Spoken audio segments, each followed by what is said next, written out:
बिना भजन के बातों से समझ में आने वाली बात थोड़ी है। अगर इसे कहा जाए कि आप इसे सरलता पूर्वक समझा दो, तो अगर इतना सरल समझ में आ जाने वाली बात होती तो सब ब्रह्म ज्ञानी हो जाते, सब भगवत प्राप्त हो जाते। इसके लिए सीधी बात है कि हम माया युक्त हैं या माया मुक्त हैं, हमसे इससे अब कोई मतलब नहीं है। हम भगवान के हैं, ये बात स्वीकार करते हैं, करते हैं। हाँ, अब हमारा कर्तव्य है कि जो कुछ भी हमारे पास है उसको हम भगवान की सेवा समझें।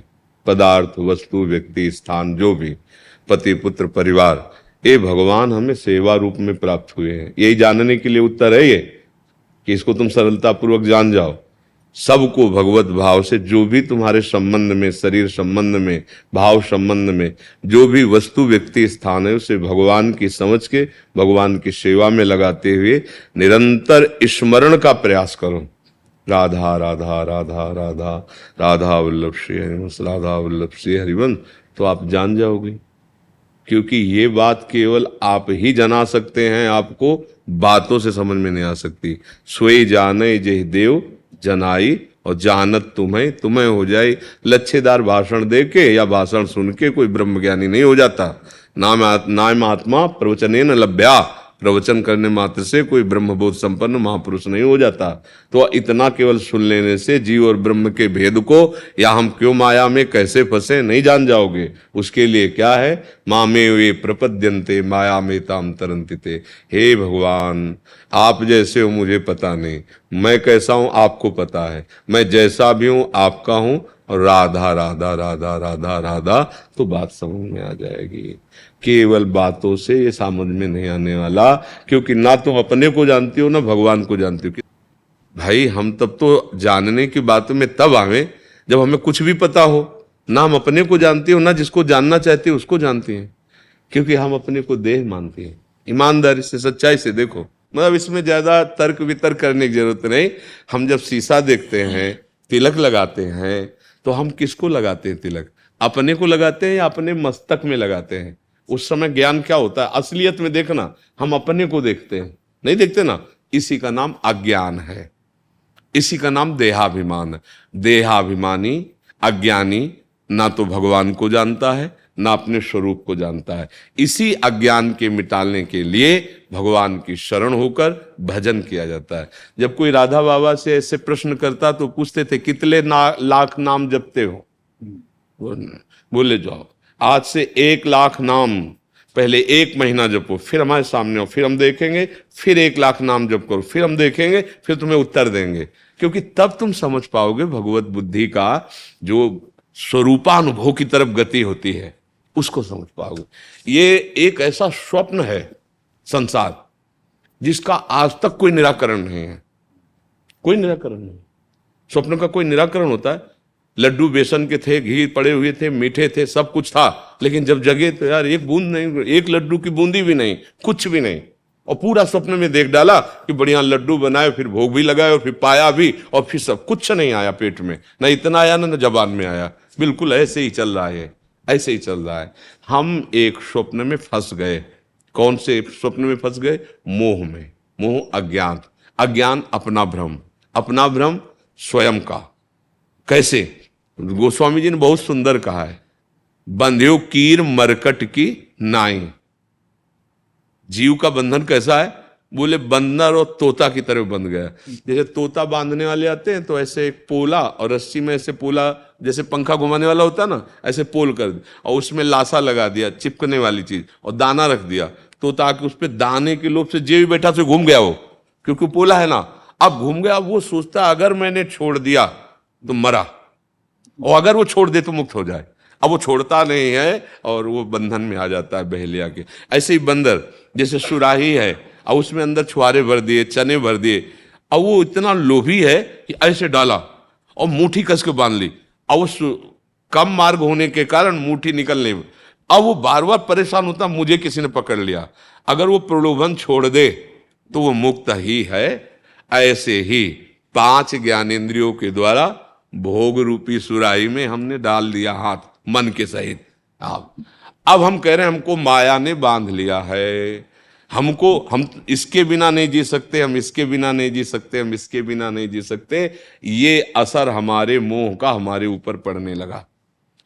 अब ये इतना सत्य भाषित हो रहा है कि सत्य भगवान बिल्कुल नहीं दिखाई दे रहे, और असत्य जो कुछ है वो सब दिखाई दे रहा है, और जितना असत्य है वो सब सत्य लग रहा है। ऐसा लग, आप लोग तो बड़े भाग्यशाली के सत्संग सुन रहे हैं।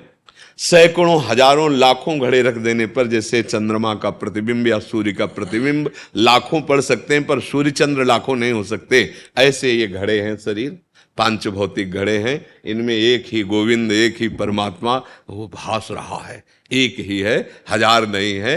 पर चमत्कार ये है उसका कि वो हजारों लाखों असंख्यों रूपों में होते हुए भी, असंख्यों स्वभाव, असंख्यों वर्ताव करते हुए भी वो एक। और ये बात हमारी समझ में नहीं है कि जो वो एक है वही यहां भी है।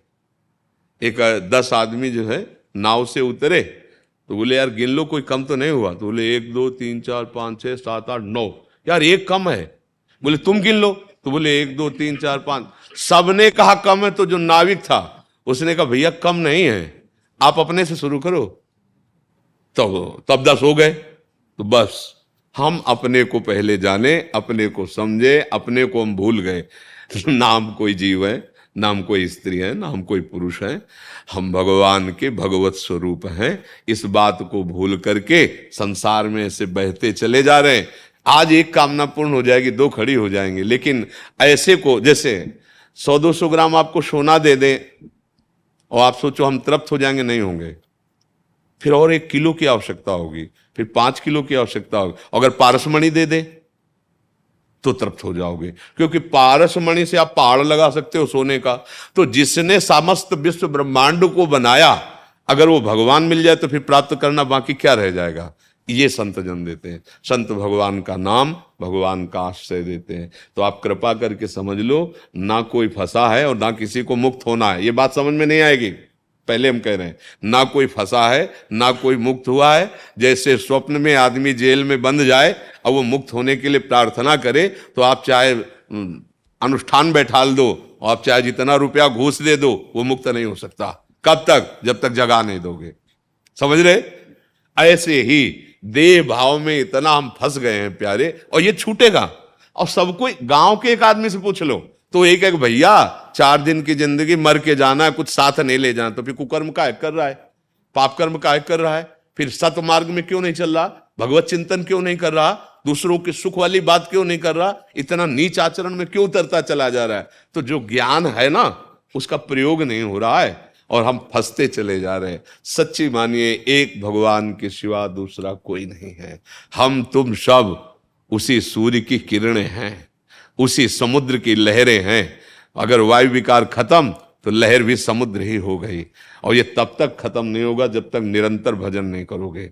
तब लग कुशल न जीव को, सपने मन विश्राम, जब लग भजत न राम को, शोक धाम तज काम। हमारे यहाँ ध्रुवदास जी महाराज हुए, वो कह रहे जो चाहत है नित्य सुख, अरु मन को विश्राम, हित ध्रुव हित सो भजत रहो, पल पल श्यामा श्याम श्यामा श्याम। सब जान जाओगे।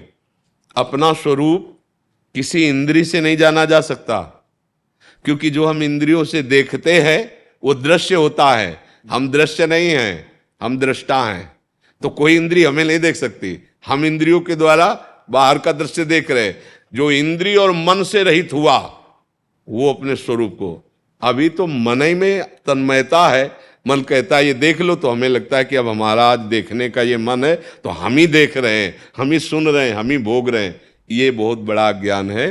पर बड़ी कृपा है कि आप लोग कम से कम सत्य शास्त्र की बात, संतों की बात सुनने के लिए तो राजी हो गए।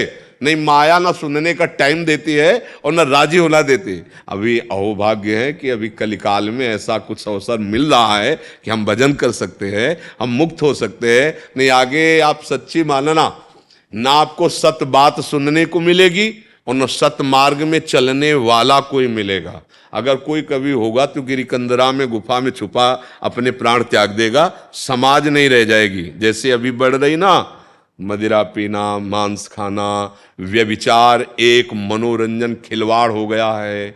बेविचार एक खिलवाड़ हो गया है, उसके विषय में सोचा ही नहीं जा रहा कि हमारी समाज कितनी गंदगी की तरफ जा रही है, जहां ना धर्म है ना मनुष्यता है। देवत्व और भक्ति के तो बात जाने, दैवी संपदा और भक्ति की बात, क्रूर राक्षसी स्वभाव बढ़ता चला जा रहा है, इतना बढ़ता है। छोटे छोटे बच्चे असुरक्षित हैं, छोटे छोटे बच्चों के अंदर गलत संस्कार पड़ रहे हैं। तो आगे चलकर यही तो हमारे बुजुर्ग बनेंगे। तो एक ऐसे बुजुर्ग होंगे हमारे जिनकी नींव ऐसी पड़ रही, तो आगे कोई भजन कर भगवत प्राप्ति करे या ब्रह्म बोध करे, ये सब लिखा रह जाएगा।